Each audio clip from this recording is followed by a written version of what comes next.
Welcome everybody. Looks like we are just about turning to 4 o'clock. So we're going to go ahead and get started. Before we introduce our speaker today, welcome to our Thursday webinars.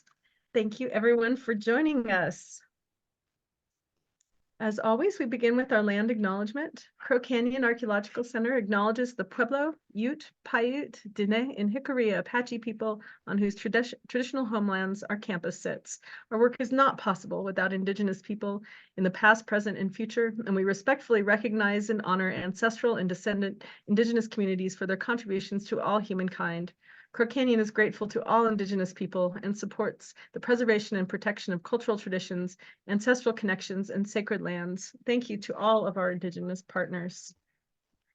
If you are joining us on Zoom today, if you have questions for the presenter during the presentation, go ahead and put them in the Q&A portion instead of the chat, and then they won't get lost and we'll be able to see and acknowledge them.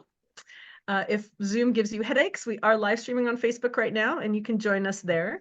And please, if you haven't subscribed to our YouTube channel, please do. You can see our past webinars, and I believe this webinar again. We have some really exciting webinars coming up and want to let you know we're going to take a break for the holiday on July 4th. But before that happens, next week we have Wild Food and Cuisine with our partners, Raina Bantia and Katrina Blair. We have done some amazing workshops with them already and have some upcoming, so really encourage you to join us. We have a lot of folks really passionate about wild foods and Indigenous foodways at Crow Canyon. And then we'll be skipping July 4th. And then the week after that, we have a really exciting webinar coming up with a friend and colleague of ours from the Bears Ears Coalition, who will be giving a talk called The Land Leads Us, Indigenous Learnings in Conservation, Leadership, and Movements. With Sharissa, I've been practicing this. We're going to go with me, Giuseppe Wilson on Thursday, July 11th. So please join us for that talk as well. Just as always, a huge thank you. This webinar series is free and open to the public and is funded entirely by donations from all of you. Thank you, thank you, thank you. Thank you everyone who makes significant donations to the webinar series and donates every week. We are so grateful to you. We could not do this without you. Something else, we're always fundraising for the webinar series, but we are also fundraising this spring and summer for help on upgrading our database. We have 40 years of archaeological data in a database. As you could imagine, significant upgrades are required to continue to allow us to make these data available to the public, to Indigenous communities, to scholars everywhere. So Susan Ryan would be very grateful if you would consider making a donation to our database upgrades. Before I introduce our speaker, I want to introduce a couple of our co-moderators today. John Jihate, who is an educator here. John, would you like to say a little bit about yourself? Sure. First of all, my mother's language, Guwatsi Hopa, and my father's language, Keshe Ho. I am John Jihadi. I'm from the Pueblos of Laguna and Zuni. I'm one of the educators at Crow Canyon, and I'd like to thank everyone for joining us on this summer solstice 2024, that we get to celebrate, acknowledge all the Indigenous populations throughout the Western Hemisphere and the cultures, and most importantly, the languages that are still very important to us as Indigenous peoples. Thank you so much, John. Oh, Becky, before you go away, I also, a familiar face on our webinars as a co-moderator, Becky Hammond. You want to say a quick hello and introduce yourself as well? Hi, everybody. My name is Rebecca Hammond. I am the American Indian Initiatives Manager, and it's starting to rain outside, so I was going to sit outside for a little bit, but I just want to welcome everybody and just really pleased to learn more about the flutes. So let's get on with it. Thank you so much. Thanks for joining us, John and Becky. Without further ado, I am extremely honored to introduce Marlon Magdalena, who is a tribal member from the Pueblo of Jemez, a federally recognized tribe in New Mexico, where he grew up and currently lives. He is an artist, educator, and performer of native-style flutes. Flute and songmaking is his art, and he shares his art through the flutes that he makes and through his performances. Art has been a large part of his life. Marlon draws and paints and currently specializes in making several types of flutes found in North America. As an instructional coordinator at the Jemez Historic Site, Marlon educates the public about Jemez culture through numerous presentations and demonstrations throughout the year. His life is centered on family and the community of Jemez Pueblo, where he's gained a lot of knowledge, and it is where he continues to learn new aspects of who he is. He proudly participates in all aspects of Jemez life, including speaking the Jemez language, planting Jemez corn, singing Jemez songs, and dancing Jemez dances. Marlon, we are so honored to have you with us today. Thank you so much for sharing with us. Yeah, thank you for having me and inviting me to present and tell you what I know about Native American style flutes. Yeah, so I have two PowerPoint presentations that I will be presenting. I also have some actual flutes that I have with me. I picked a few that I thought were good examples of the flutes that I'll be talking about. And I'll be showing them kind of either throughout or even after the PowerPoint presentation, so that way I can get through the PowerPoints, and then get to the actual flutes that I have with me. Most of which I did make myself. I do have a few that are made by other makers. So I'll go ahead and get started with that first presentation. You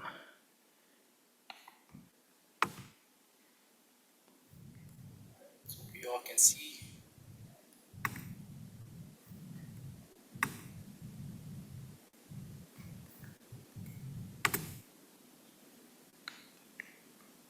You're coming through clear. All right, that's good. And if at any point I lose service or you can't hear me for some reason, just let me know or give me a comment so that way I can repeat. Okay, so I'll go ahead and get started here. Native American flutes, North America. Of course, just an idea where North America is. I'm sure we all know where North America is. So generally speaking, most of the flutes I'll be talking about are from the Southwest, which is of course here, the Four Corners region. You can't really see Colorado and Utah, but it includes them too. So in the Four Corners region, there were some flutes that were found, and even some flutes that kind of may have come up from Mexico as well. So I'll also go into some of those types of flutes. And I'm sure some of us are familiar, but if you're not, these are the main cultural regions of the Southwest. Ancestral Pueblo, Mogollon, Hocam, and flutes were generally used in these regions. And flutes were fairly common in most cultures throughout the world. Really, you can find flutes in all parts of the world. And some are very similar. Flutes don't vary very much. And just to give you a general idea, if you've never been to Jemez Pueblo, where I'm from, where I live, it is about an hour northwest or so from Albuquerque. And where I work, Jemez Historic Site, is just about 13 miles north of Jemez Pueblo, and it is an ancestral village of my ancestors, the Jemez people, and it's one of the numerous villages that we lived in there in the Jemez Mountains. Right, so these are a few of the artifacts that were found. The top 4 flutes that you see there were excavated by Earl Morris back in the early 1900s, and those flutes that you see there were kind of in this general area, I guess in the Prairie Rock district, in a cave known as Broken Flute Cave, mainly because of those 4 flutes, because a few of them were found broken, and they named this cave Broken Flute Cave. And these flutes there in particular date back to around the 600s, which is around the Basket Maker II, early Pueblo periods. And you can see there are 6 holes, and generally in the same hole placement, hole location. So based off of these flutes, you can see that they were using flutes and they were familiar with how they sound. They were familiar with flutes, and especially this particular layout and the whole placement. So they knew what it sounded like. This is what they preferred. That's why they all look fairly similar. And the longest one there, the fourth from the top, that one there is nearly 30 inches long. So it's a fairly long flute. And the material that it's made from is most likely elderberry.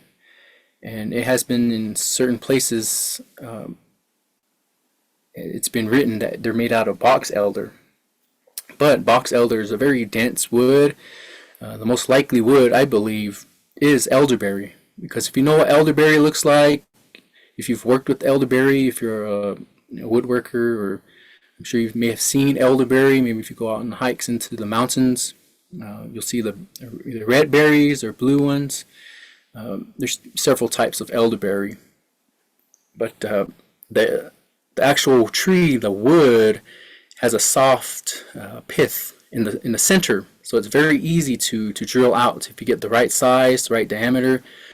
And I've seen these in person. They're actually stored at the University of Arizona museum there, and I was able to take a look at the actual flutes just this past year, 23. And I was able to look at them. We're not allowed to handle them. We're just allowed to take a look because they are very fragile. They're made out of wood. And you can see there the top two are actually attached together and with feathers attached near the top where you would blow into to make the sound. The third one there is pretty much all black. And then the bottom there is pretty plain. So they're plain, no decorations on them. And when you look at the one on the bottom, that's actually a drawing. It was a flute that was excavated by George Pepper at Pueblo Bonito, room 33, which is the oldest part of Pueblo Bonito at the Chaco Culture National Historical Park. And this one here dates back to around the 800s, right around when Pueblo Bonito was starting to be built by the people that were living there at the time. And this was found in room 33 along with several burials. Also other numerous artifacts were found, so thousands of beads and turquoise. And right next door, the room next to it too, was also the room where they found all those cylinder jars. And so this flute was one of the flutes that was found in that room, and I've seen pictures of this particular flute.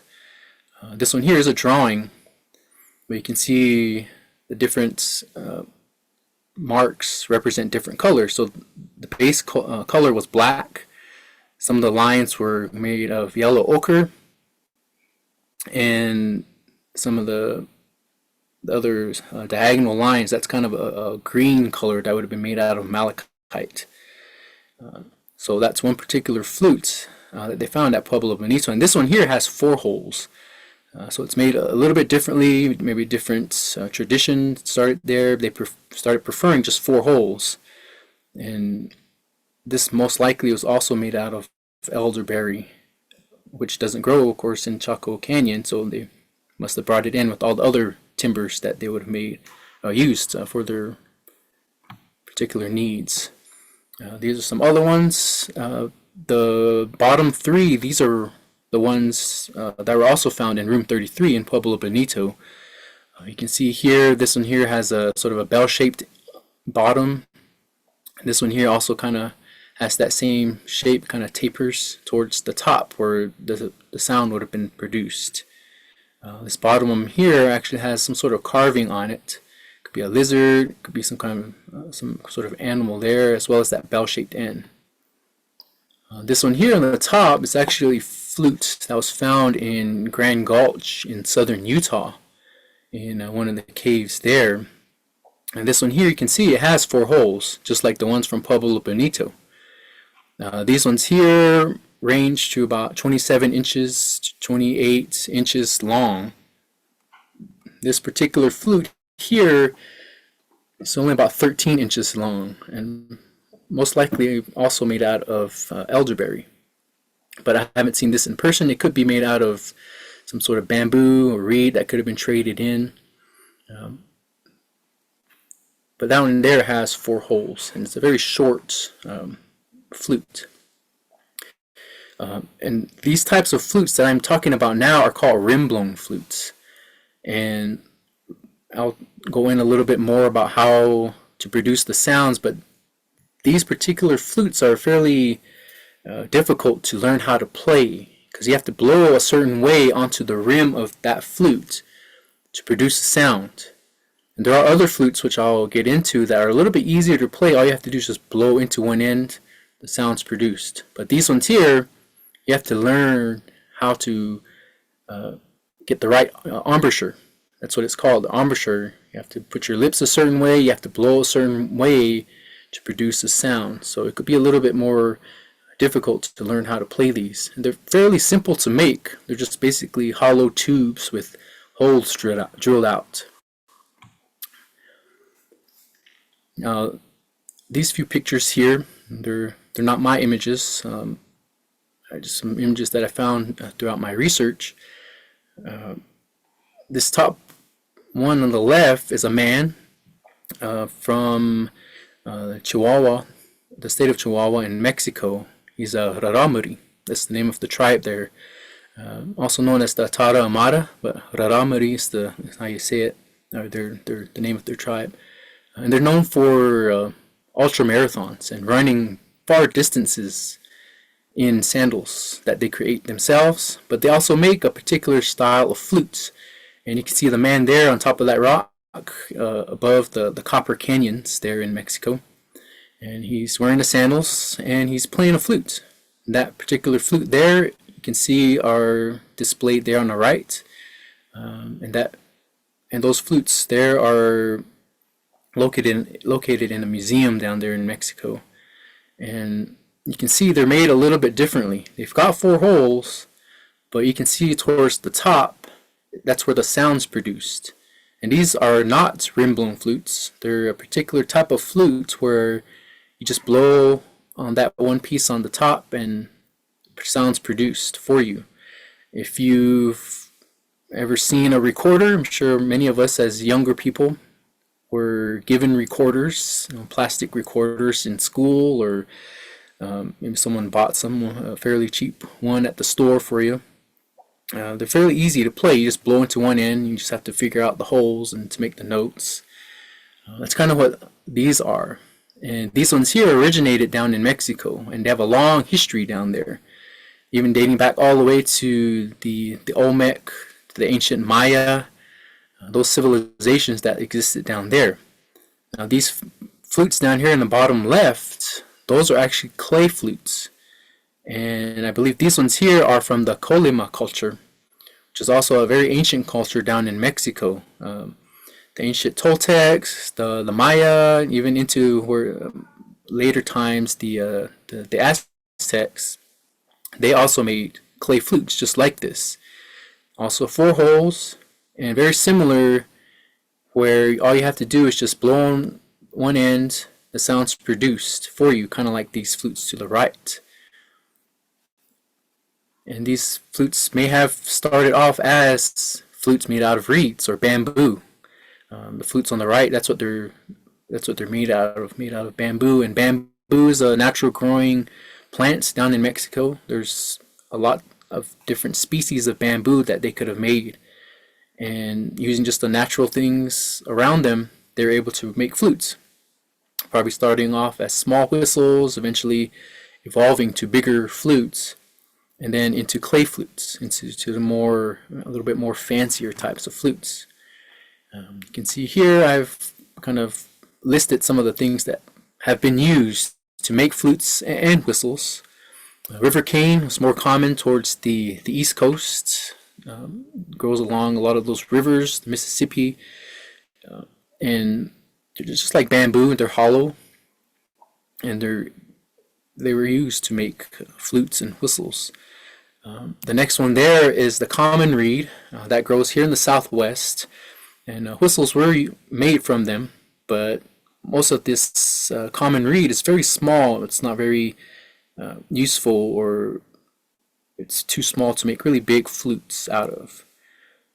And now the third one there, giant reed, which is an introduced species, you see a lot more growing out here. There's some places here in Jemez Pueblo and even up north in Jemez Springs where it was introduced, like it says there, introduced to the U.S. as a kind of a cover crop, or a crop to use as erosion control, or as a privacy fencing, because it grows very fast and it grows fairly tall. We start seeing people use it in the early 1900s to make flutes. Even here in Jemez Pueblo and some of the other pueblos too, you see people starting to see that giant reed being grown and start being used to make flutes. See there in Mexico, there's only over 30 different species of bamboo that could have been very easily traded up, which is always happening. People are moving from place to place, trading ideas, trading material, culture, all sorts of things are moving.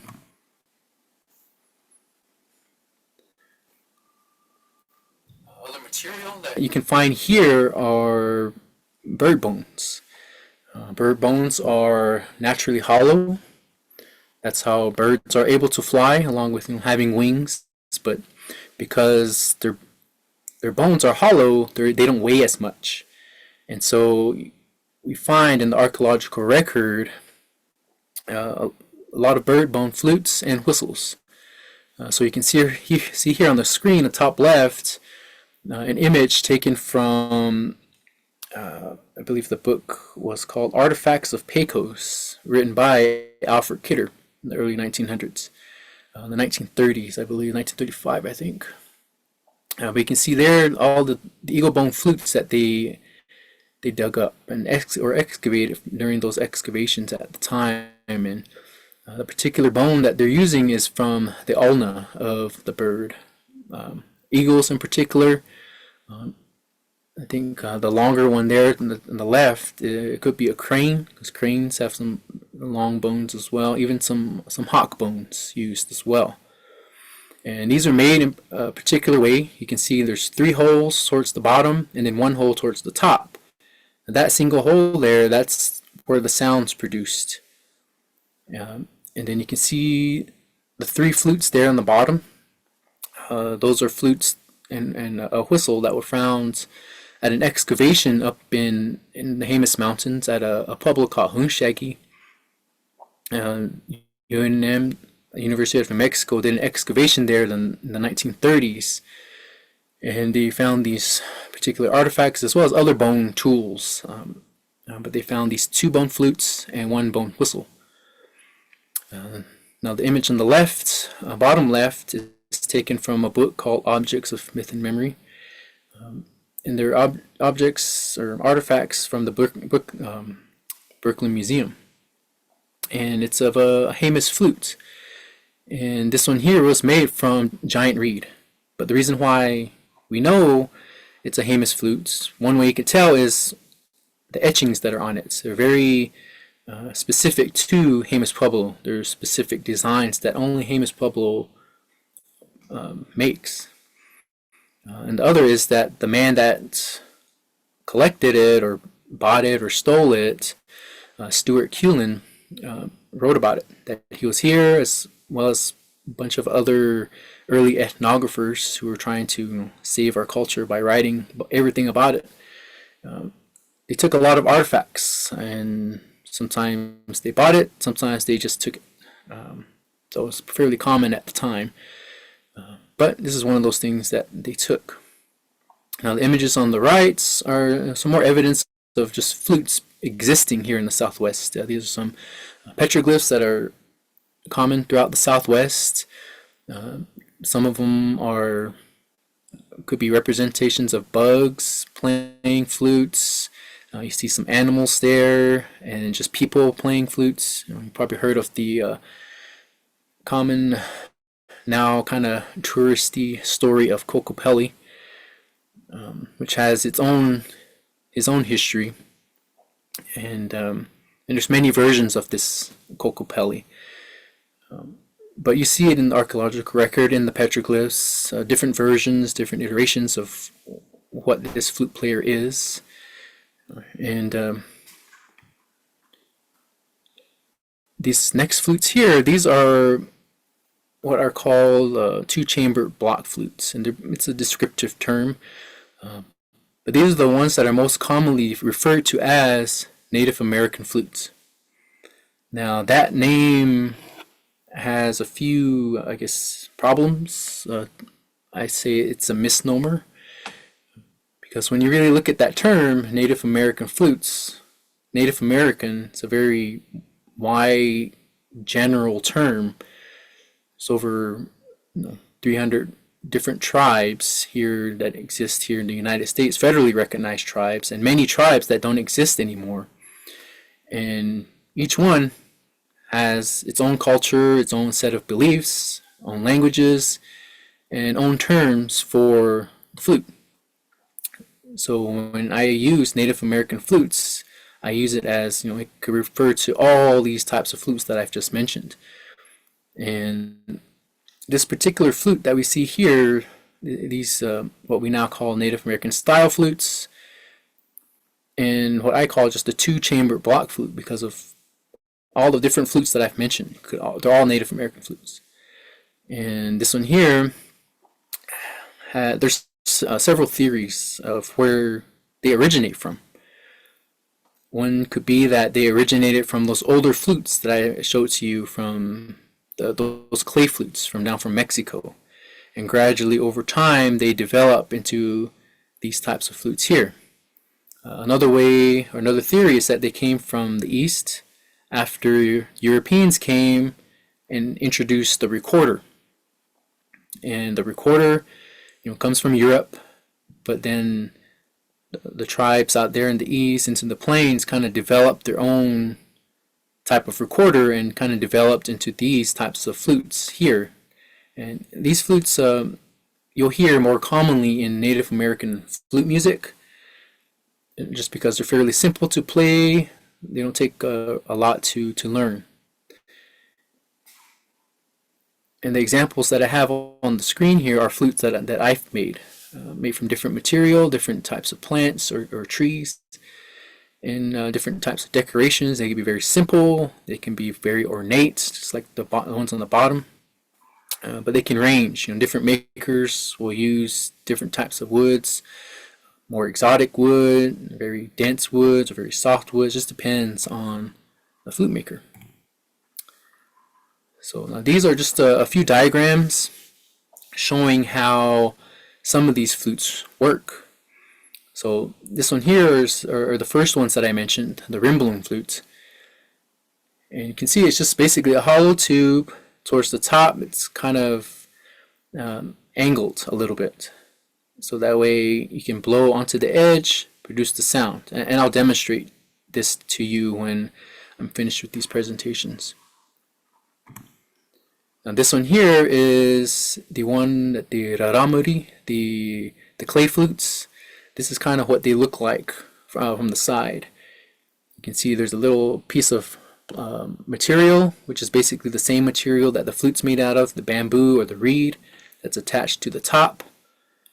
And so that flue that you see there, that's where the wind or the air from the mouth goes through, and when it hits that fipple there, that's what vibrates. That's what creates the sounds. It's the vibration of that fipple. Even with the rim balloon flute, that edge there, that's the fipple. That's what vibrates, and that's what creates the sounds of a flute. Now even with the bone flutes, it's very similar. On the inside here, there's this little ramp made from pine pitch.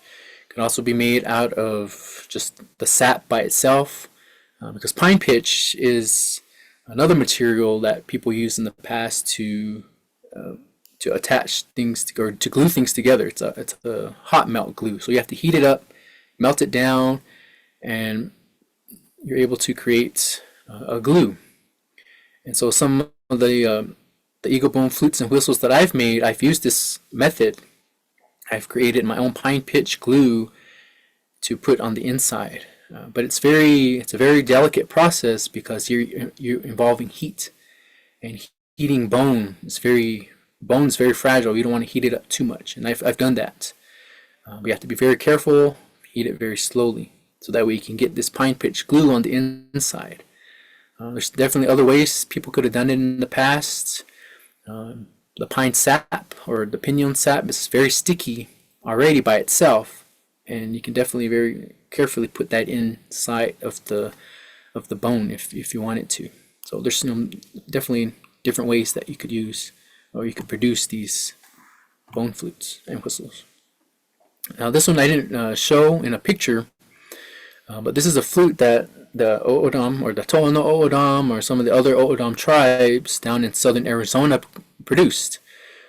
And it involves using the finger, just like in this picture here that I drew up.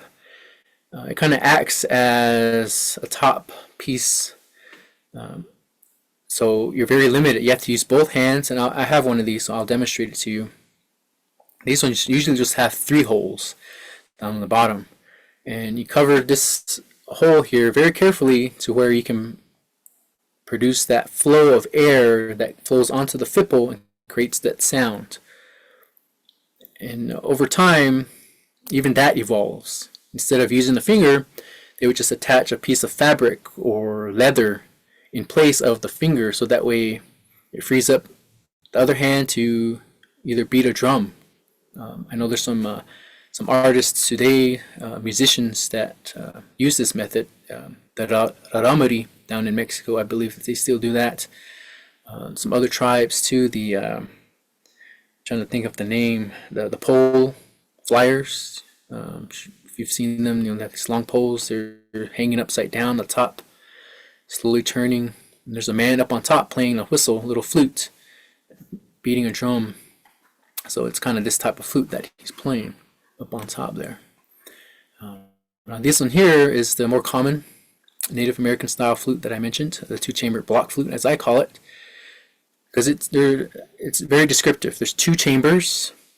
That slow air chamber, that's the chamber where you put the air in. That's where you blow into. And this piece of wood on top could be any shape. It could be the shape of a bird. It could just be a flat block or a piece of wood. But that functions as a barrier, so that way it creates that flue for the winds or the air from the mouth to flow through and hit that fipple to create the sound. Now those Native American style flutes, so the 2-chambered block flutes, have become more modernized. The older style ones were basically, and they didn't have a scale because they didn't know modern music or classical notation. So they only listened to the sound that they wanted. So that's how they would put the holes. So a lot of the early flutes, all the holes were fairly equidistant to each other, and the hole size were very equal sized. And some of the more modern ones that you'll see, they can range in size because there's a scale that has been popularized probably back in the 80s and 90s, and these scales have been widely used now because people can learn the notes if they want, or they can play with modern instruments like guitars, pianos, and that way that's the main reason why. These block flutes, they use a scale called a modern pentatonic scale, or a minor pentatonic. So there's 5 basic notes that are fairly easy to use to make music. They sound fairly good next to each other, no matter what pattern you make. So it's very easy for new musicians to get into. Even you don't have to know these notes. You just got to know how to hold down the holes and to blow into the flute. So you learn breath control, and it can be very soothing, very meditative. because you can just play it by yourself. You don't have to play to an audience. That's the main reason why many people play these flutes. It's just to play by themselves, to meditate. It's just playing these flutes, and they range in different keys. So the smaller the flute, the higher the sounds. The bigger the flute, the lower the sound's going to be. So this chart here is what I use. The one on the left is what I use for the block flutes, and you can see the hole placement up on top. All the black dots, those mean all the holes are closed, and then slowly opening from the bottom up. And there is some technique that you have to learn how to play. If it has 6 holes, the 4th hole from the bottom you have to keep closed for that particular style of flute, and then you can advance up and learn how to use that hole that you're covering up. The chart there on the right is what I use for the longer rim balloon flutes that were found by Morse in Arizona in Broken Flute Cave.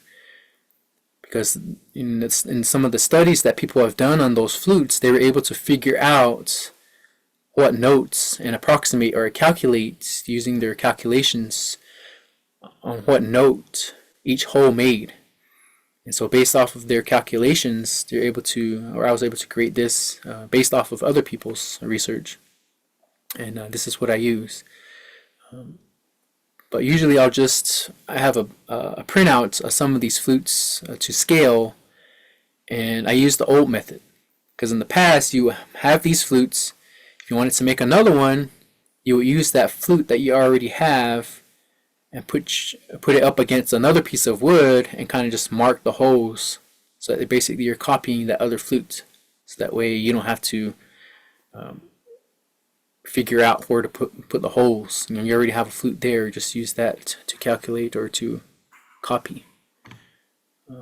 So these are a few of the resources that I've used. Flutopedia is a tremendous resource if you're wanting to learn about all types of flutes. It's a big website with information on the history of flutes here in the United States, even down into South America, because there's some flutes that exist down there as well.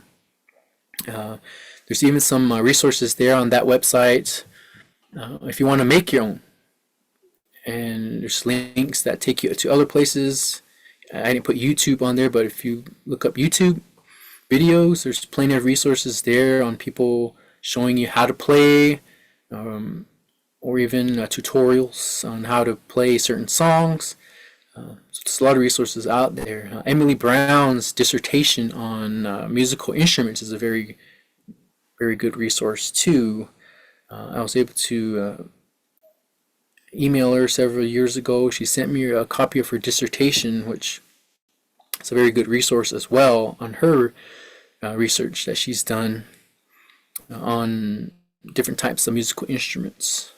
And if you're interested in Room 33, this blog post that I found a while back in 2009, they posted the whole book because Earl Morris's reports on the excavation came into the public domain, and so I guess it's okay to share that in full. So if you're interested in that, that's the website. It's not my website, but it's a good resource. And I have my website there in the bottom. Of course, I have links to these places if you're interested in taking a look at those. So this is the end of this presentation. The other one is a shorter one, mainly just about bird bones, bird bone flutes and whistles. So I'll get into that real quick. And like I said, it's not a very long presentation. I'll try to get through this one fairly quick so I can show you some of the flutes and whistles that I have. And birds are fairly commonly used among the Pueblo people and many tribes, indigenous tribes here. But for us, these are some of the ways that we use them here in Jemez Pueblo. Some different types of headdresses that we attach, eagle feathers, even parrot feathers, which were one of the things that were traded in from the south. And Eagle feathers represent many different things, or the feathers represent many different things. Eagle feathers that you see there are more of they come from the sort of the softer portions, or the rump, I believe it's called, near the tail, near the eagle plumes, and representing clouds. And that's what this headdress represents, basically a cloud, a rainstorm. And then, of course, the parrot feathers represent the colors of the rainbow that happened during a storm. Turkey feathers were also used. Turkey bones were also used. But the turkeys weren't really used for food. They were used, they were kept as pets. They were domesticated, mainly for their feathers. Because a lot of the tribes here in the Southwest produced turkey feather blankets. And so they needed the feathers. Thousands and thousands of feathers would have been used for even just one blanket.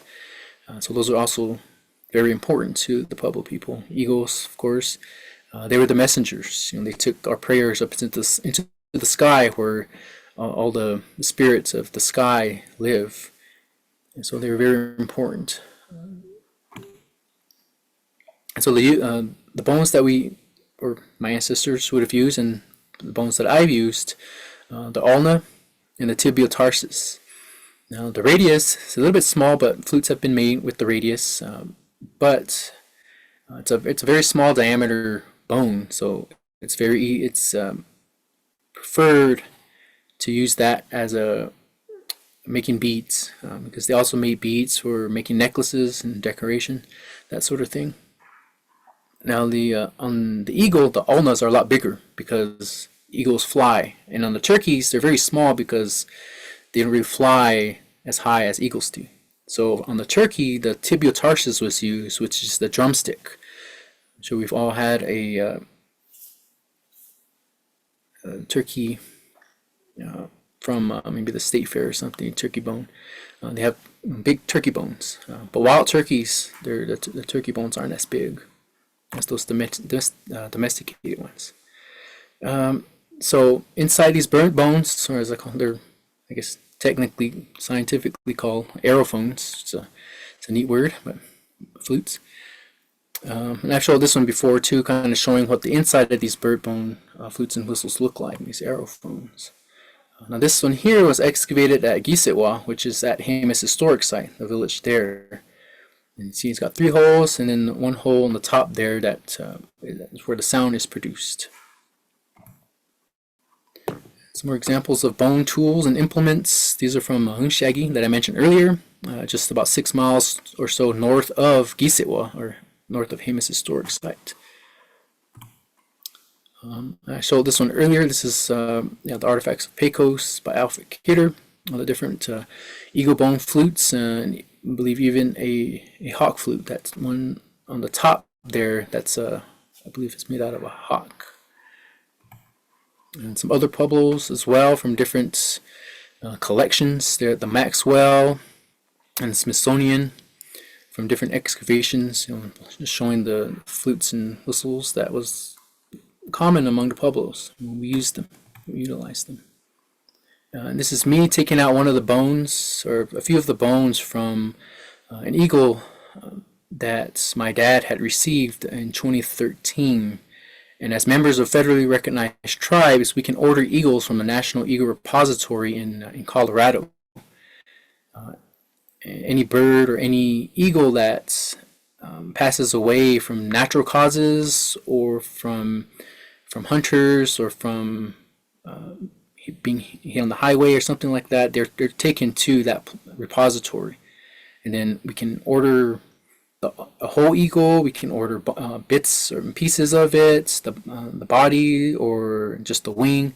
It depends on what you want, because we use the eagle feathers. And so I was able to create these 2 bone flutes that you see there in the bottom right. And this one here is just showing the process that I've used using the pine pitch glue. A candle is a very steady source of heat. I made the mistake of just using a lighter for some of the first ones that I made, but you have to be very careful with how much heat you put onto that bone. Because if you put too much heat, it'll break. It'll get too brittle. And I've broken a few of them, sadly, but I was able to fix them.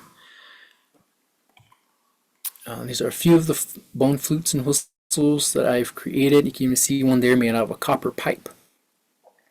The one on the right is made out of a turkey bone. Now, because they're made out of eagle bone, it's illegal to sell, trade, or barter with.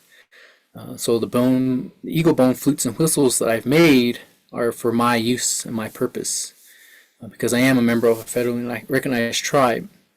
And the ones I do sell are the copper pipe and the turkey bone, because those are fine to sell.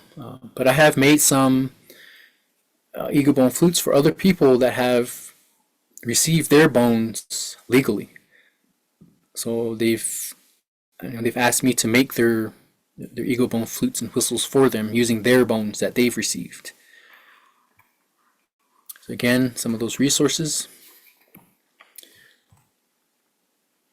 And I wanted to show, so this is Flutopedia.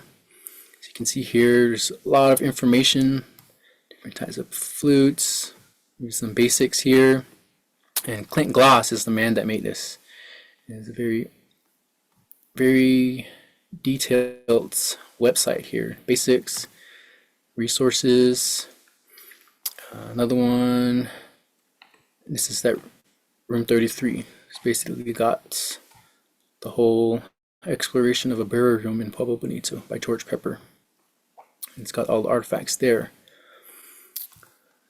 So what I'm going to do now here, let's see if I can get out of this.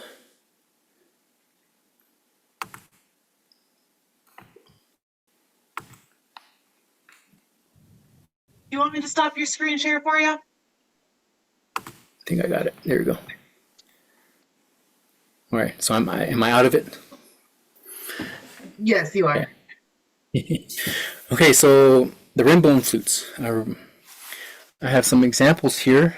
I started playing flutes in 2007, and since then I've started researching about the different types of flute that exist. In 2008, just about a year later, I started making them. This particular flute here is one of the first flutes that I made in 2008, and it's a rim-blown flute. And it's got a design that was influenced by the cylinder jars, Chaco Canyon. You see it goes all the way around. And this one here has 6 holes. It's made out of bamboo, and it's got a flat rim. So here in Jemez, we do have rim-blown flutes that we used to use in the past, and they look like just like this. This one here is made out of giant reed, and it's got 4 holes, also flat rimmed. You do see some modern makers put notches into the flutes to make them easier to play, but the originals were flat just like this.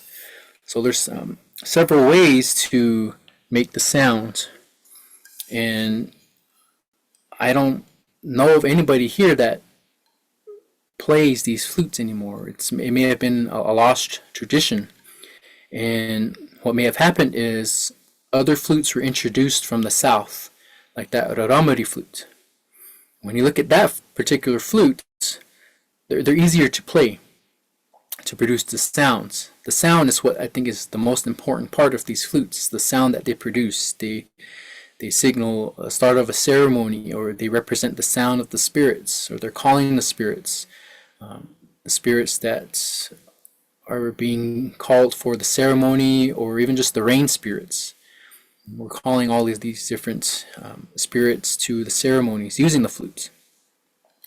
So the way I learned is from YouTube. I learned about other world flutes, Egyptian nays, Turkish nays, Persian ney. They all require a particular style of embouchure, what I mentioned earlier, style of blowing onto the edge. And so I looked at videos on Egyptian nays, and this is the method that they used. They kind of blow towards the side, and they're able to produce the sound.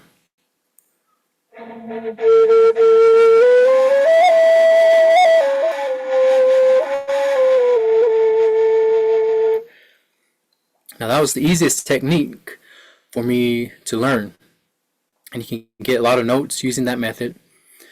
The second method, which I believe is the method that would have been used on these long flutes in the past, maybe more so than that method I just used. This one was a little bit harder, and at the time there's only one video that I found on YouTube showing this particular technique, so it took a little bit longer for me to learn. But it's a technique used on Persian nays, which exist in Iran. Now these flutes have a long history of being used. The Egyptian nays go back to ancient Egypt, and they're still being used today, and so they have a more standardized set of notes, standardized scale. You hear it a lot in Middle Eastern music. But the Persian ney uses a technique called an interdental technique. So part of this rim here is going to go between my two front teeth. And so I'm using my tongue and opening kind of the side of my mouth, blowing this way.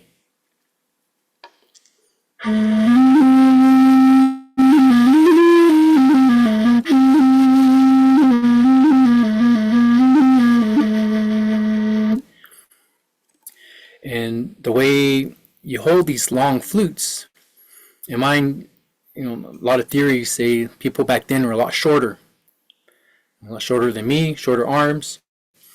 So they had to adjust to play these long flutes.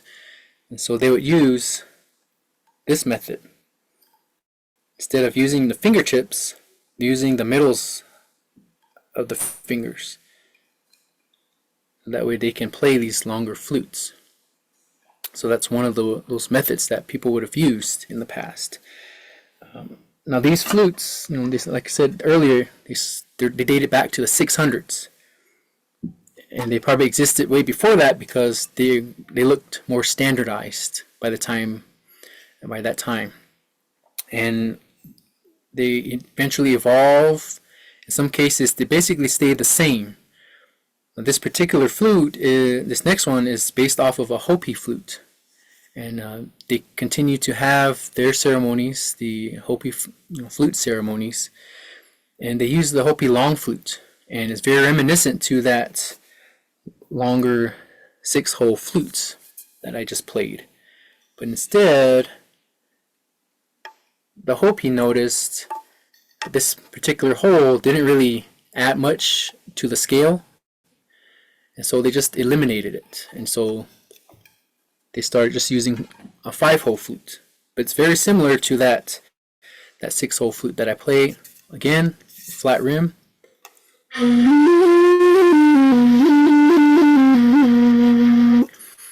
And if you've seen some of the older pictures of the Hopi flute ceremony, which may have been, those pictures may have been taken with permission, or they may have snuck those pictures, but you can see some of them using that method. They're holding them straight up and down, kind of towards the side. So that's probably that method that they're using, is that interdental technique. So the next flute in here, those with raramari. Now I don't have a completed one. This is a start of one of those particular flutes. You can see here, this one here's a short one. They range in size and length. Again, 4 holes, and this top part here is where you would attach that smaller piece on top, and that's where you create that sound, that flute, that wind wave. And that hole that I'll eventually drill here, that's where that sound is produced. And it's very reminiscent to those clay flutes that I mentioned. And I actually have some replicas made by a person from Mexico, and he used ancient artifacts. Specifically, like this one here is from the Colima culture in Mexico. 6 holes, it's made out of clay, and you can see here, this is where the sound's produced, and this is where you blow into. So it looks very reminiscent to that raramari flute and a recorder. So all you have to do is blow into this part here, and you can produce the sound. Now this one is also a clay flute, and I believe it's a replica of a Toltec flute. But the Aztecs, Toltecs, the ancient Maya also made this type of flute. Got a bell-shaped end here, and it's mostly decorative here. And again, 4 holes. This here is where the sound's produced, and this is where you blow.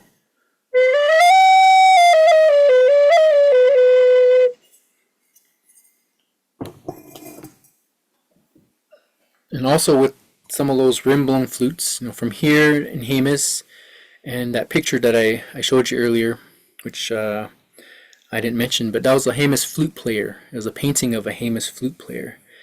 But towards the end is a piece of gourd that's attached that represents a rain cloud, but in this case here represents a flower.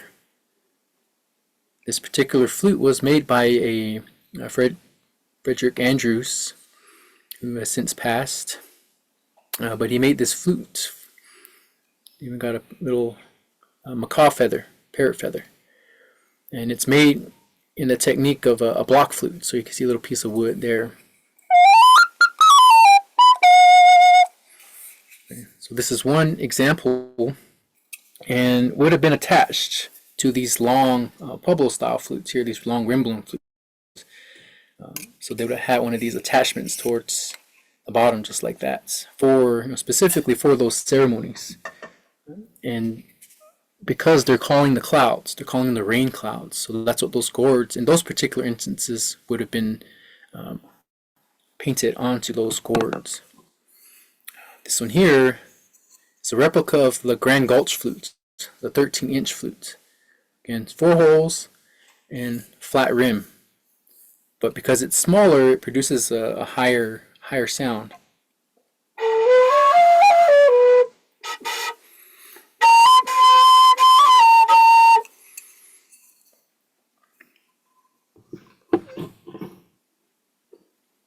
So from those particular flutes there, and eventually evolve, I have those Tara Amara, not Tara Amara, the Tona Ooram, or the Ooram flute.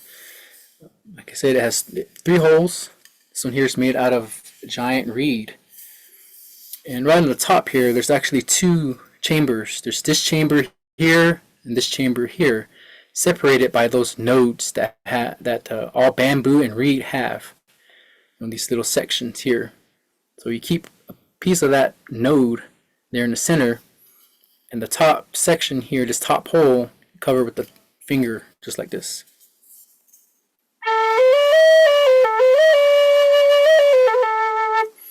And that's how that one sounds. So from there, eventually, they would cover the top hole with pieces of leather, just like I did with this flute here. And that way you can add more holes, just like I did here. This one's got 6 holes now, but instead of using the finger to cover that top hole, you're using a piece of leather. So then from this, eventually evolves into that modern native style flute. But before I get to some of those, I do have some bird bone flutes and whistles here. Now these ones are, because they're so short, and because they're so short, they have a very high pitched sound. So this one's a little bit smaller, and these are meant to kind of imitate songbirds during the springtime, to bring back the springtime, so that way we can start planting. So I don't know if it'll be too loud for you, if I can play some sounds here.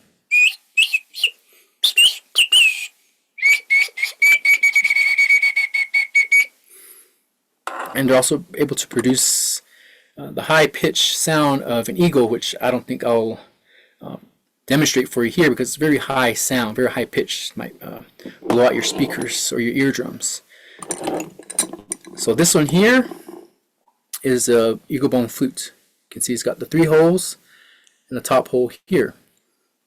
With the in this case, instead of the pine pitch, because I didn't want to heat up the bone, I used a mixture of sawdust and superglue. I also used ashes and superglue. Both work really well, and it's a I guess more a non-invasive, method. So that way I'm not heating up the bone, and so it's easier to make that middle section there. This whistle, though, I do have that pine pitch glue. That's why it's black in this particular one.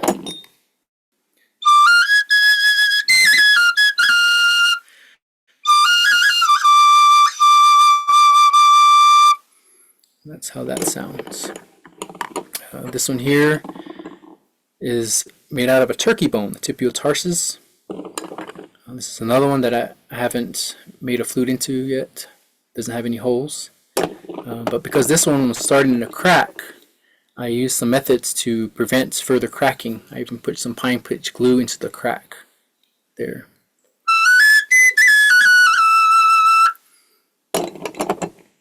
This one here is made out of a copper pipe, and it's just got one hole.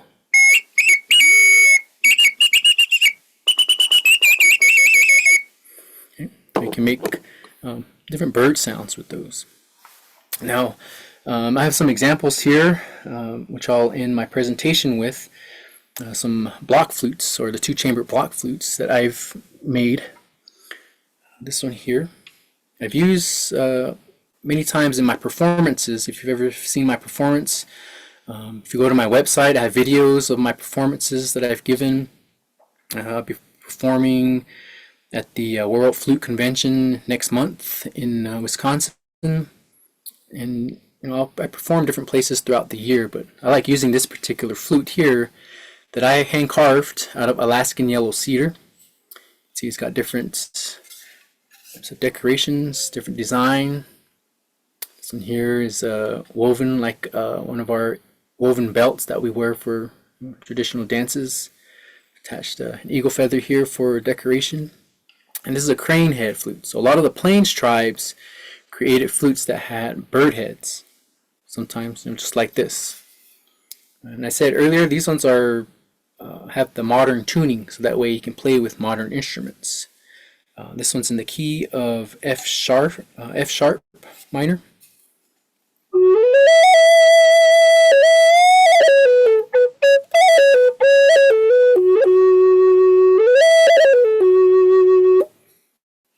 So they produce a very calm, mellow sound.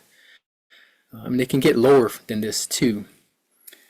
This next one is a flute made by Ken Light, and he's a very well-known maker. He makes very nice flutes that he hand carves out of, I believe this is western cedar. And he's got a nice eagle head carved, some feathers that I've attached, nice bare block on top. And this one is a D sharp, so it's a little bit lower than that flute I just played.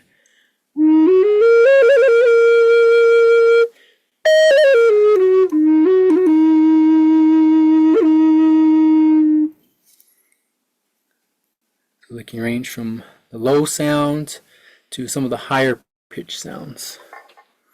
So I just have a few more here. This is a flute made by Butch Hall, and he makes some really nice flutes that are very affordable, and they can go up in price as well. And that just depends on the maker, on the method of how they make their flutes. If they're hand carved, of course, that's going to add to the value and to the price of that particular flute. Sometimes they use machinery, which makes them a little bit easier to produce. But another thing that could raise prices is the type of wood. This is tiger maple or figure maple. And this piece here is unique to this flute because I made this out of a wood called bacote, and it's in the shape of an eagle. And this one here is in the key of G minor.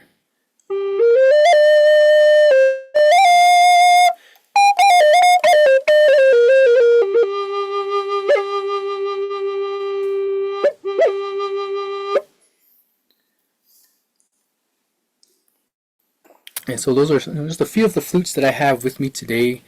I know it's about an hour now, so I'd like to leave it open to questions.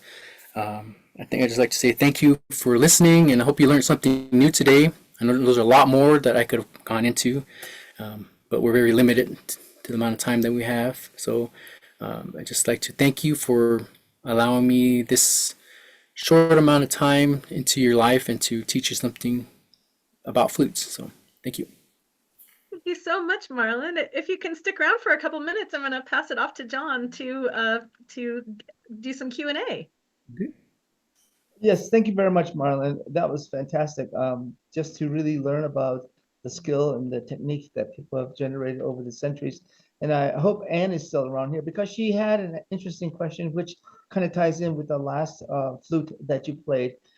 She's obviously noticed that many flutes have highly decorated fetishes attached to them. She was wondering if you are willing to and able to explain a little bit about the fetishes that are attached to flutes.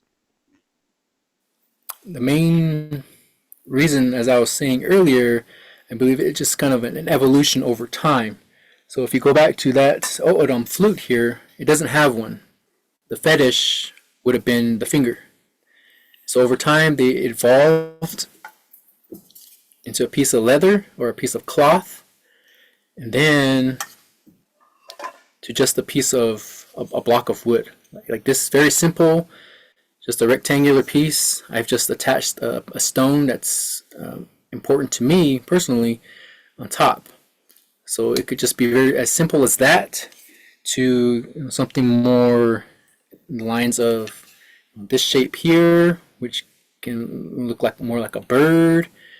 The other one here looks like a bear, and it kind of just could evolve to the person, what they like, the animal that they like, or that they feel more spiritually connected to. It could also go back to what the ceremony is. If it is a ceremonial flute, it'll be more simple or even more ornate. Some of these flutes are also known as love flutes or courting flutes. They're trying to attract the attention of the opposite sex. So they could be very ornate because they're trying to get their attention. So it just depends on the person, on what the flute was used for, and for what particular tribe too. May have their own styles and their own choices of what they see as a part of that particular flute.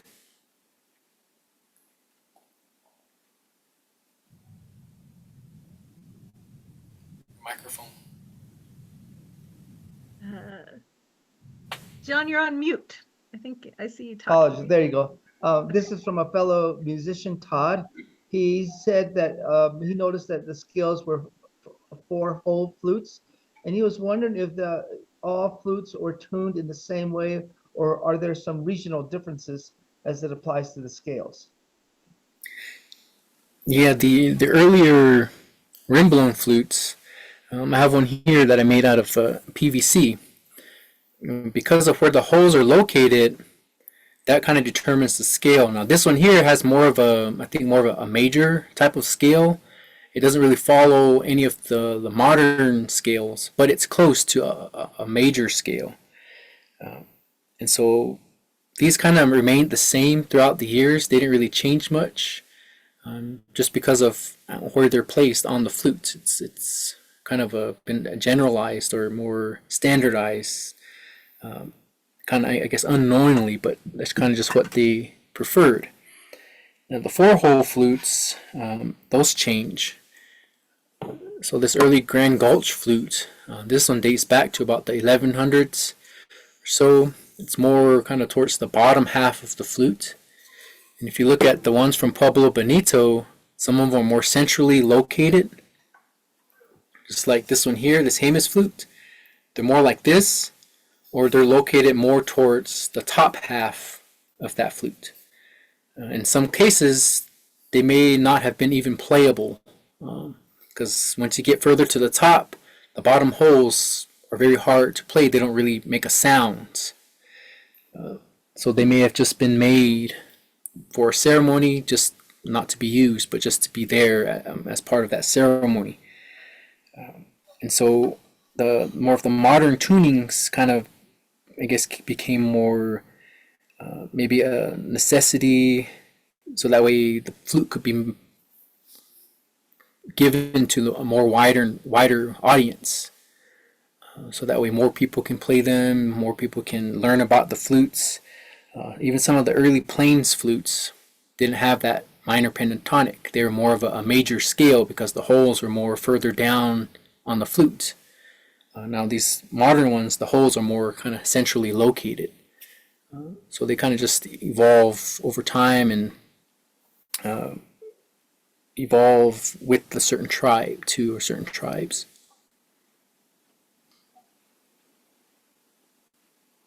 Go ahead, I'll turn it back to you, Liz.